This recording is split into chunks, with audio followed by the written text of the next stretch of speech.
Hello दोस्तों, आप सभी का स्वागत है आपके अपने चैनल क्रिटिकल हिट में। दोस्तों, आज हम बात करने वाले हैं WWE के एक लव ट्रायंगल के बारे में। आप सभी को पता है कि WWE के स्टोरी लाइन्स में जब भी कभी फैमिली इन्वॉल्व होती है तो उस स्टोरी में बेहद ज्यादा हिट पैदा होती है। कभी कभी हम समझ नहीं पाते कि यह रियल है या स्टोरी लाइन का हिस्सा। ऐसी ही एक स्टोरी है मैट हार्डी, लीटा और एज की, जिसने बहुत ज्यादा हिट पैदा की थी। जिसमें मैट हार्डी को पता चलता है कि उनकी गर्लफ्रेंड लीटा एड्स के लिए उनको धोखा दे रही है। इसीलिए वीडियो को आखिर तक देखते रहिए जानने के लिए the true story behind Lita, Matt Hardy and Edge. 15 साल पहले पूरा रेसलिंग यूनिवर्स शॉक हो गया जब मैट हार्डी ने रिवील किया कि उनकी गर्लफ्रेंड लीटा उनको धोखा दे रही है उनके ही दोस्त एज के साथ।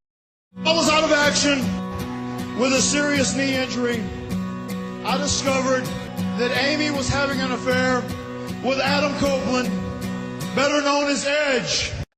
उसके बाद मैट हार्डी ने एड्स को इंटरनेट के जरिए बहुत खरी खोटी सुनाई और फिर WWE के ऊपर भी बहुत सारे आरोप लगाए। रेसलमेनिया के बाद 11 अप्रैल 2005 को WWE ने मैट हार्डी को रिलीज कर दिया और उसके बाद फैंस मैट हार्डी के साथ खड़े हो गए और उन्होंने WWE से डिमांड करी कि मैट हार्डी को WWE में वापस लाकर एज के ऊपर अपनी भड़ास निकालने का मौका दिया जाए।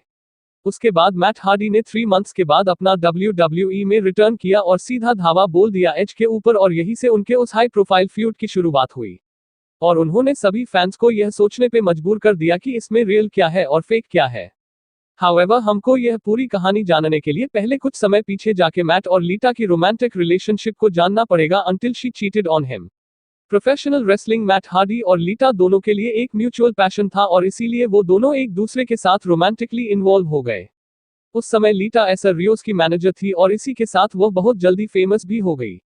फिर लीटा को पता चलता है कि रियोस और लड़कियों के साथ इन्वॉल्व है तो वह उसे थर्ड रोप के ऊपर से धक्का दे देती है और उसके बाद वो टीम अप करती है हार्डी बॉयज के साथ और कहलाते हैं टीम एक्सट्रीम। और बहुत जल्द ही वो WWF की one of the popular stable बन गई। और इसके बाद WWE ने मैट हार्डी और लीटा के ऑफ स्क्रीन रिलेशनशिप को ऑन स्क्रीन दिखाना शुरू कर दिया। वह दोनों अपने करियर के ऊपर काफी ज्यादा फोकस थे। लीटा ने 2017 में लिलियन गार्सिया को दिए गए इंटरव्यू में कहा कि मैं मैट को बहुत पहले से जानती थी। मैं उससे पहली बार एक इंडिपेंडेंट शो पे मिली थी WWF ज्वाइन करने के बहुत पहले। जब मैं WWE में थी हम दोनों का बॉन्ड काफी मजबूत बना था क्योंकि हम दोनों हमारे सपने साकार करना चाहते थे और वही हमारा रियल बॉन्ड था। हम दोनों एक साथ थे और हमारे विचार भी मिलते थे। मैं कोई और विचार नहीं करती थी एक्सेप्ट मैं अपने करियर को आगे बढ़ाने के लिए कौन सा कदम आगे लूं जिससे मैं जो करना चाहती हूं वो मुझे करने को मिले। और यही कुछ मैं सोचती रहती थी। So it was great thing to bond on, it was great creative. तुम्हें इसके फिनिश के बारे में क्या लगता है और तुम्हें उस गियर के बारे में क्या लगता है? उसके बाद लीटा शो डार्क एंजल में इंजर्ड हो गई। इसके ऊपर लीटा ने कहा कि मुझे वो पल याद है तब मेरे और मैट के बीच में आर्ग्यूमेंट हुआ था। तब हम थोड़े से एक दूसरे से दूर चले गए थे क्योंकि तब मैं इंजरी के चलते घर पर ही रहती थी क्योंकि उस समय वो 100% अपने करियर में था और मैं 100% बाहर। तब मैंने सोचा कि हम अब एक साथ नहीं रह सकते क्योंकि हमारे करियर्स खत्म हो चुके थे। हाँ, हम अब एक साथ नहीं रह सकते थे क्योंकि हमारे रास्ते अब पूरी तरह से अलग हो चुके थे जिसकी वजह से हमारे बीच बॉन्ड था। तब हम जीवन को एक ही नजर से देखते थे। इसके बाद लीटा ने लिलियन गार्सिया से ये कहा कि मुझे इन सारी बातों को कैसे संभालूं ये मुझे समझ नहीं आ रहा था क्योंकि मैं पुराने दिनों की तरह मैट हार्डी के साथ अपना करियर नहीं देख पाती थी। ये सब दिन प्रतिदिन बेहद अजीब होता जा रहा था। उसके बाद मैट का स्मैकडाउन से रॉ में ट्रांसफर कर दिया ताकि वो अपने गर्लफ्रेंड के साथ ज्यादा टाइम स्पेंड कर सके। पर ये सब बेहद जल्द बदल गया क्योंकि मैट हार्डी को नी इंजरी हो गई और वो लगभग 1 साल के लिए आउट ऑफ एक्शन हो गए। और यही वो समय था जब लीटा और एज एक दूसरे के करीब आए। इसके बारे में लीटा ने लिलियन गार्सिया से कहा कि जब हमने यह रियलाइज किया कि अब हम सिर्फ दोस्त से थोड़ा आगे बढ़ चुके हैं और हमें ऐसा भी लगा कि हम रास्ता भटक चुके हैं जो हमें नहीं भटकना था, यह मेरा दिमाग कहता था। उसके बाद फाइनली एक दूसरे को किस कर दिया और पागल हो गए। इसके बाद मैं दूर चली गई। तब मैं एज को बोली, हे तुम जानते हो क्या, हम इसे एक अपॉर्चुनिटी की तरह ले सकते हैं।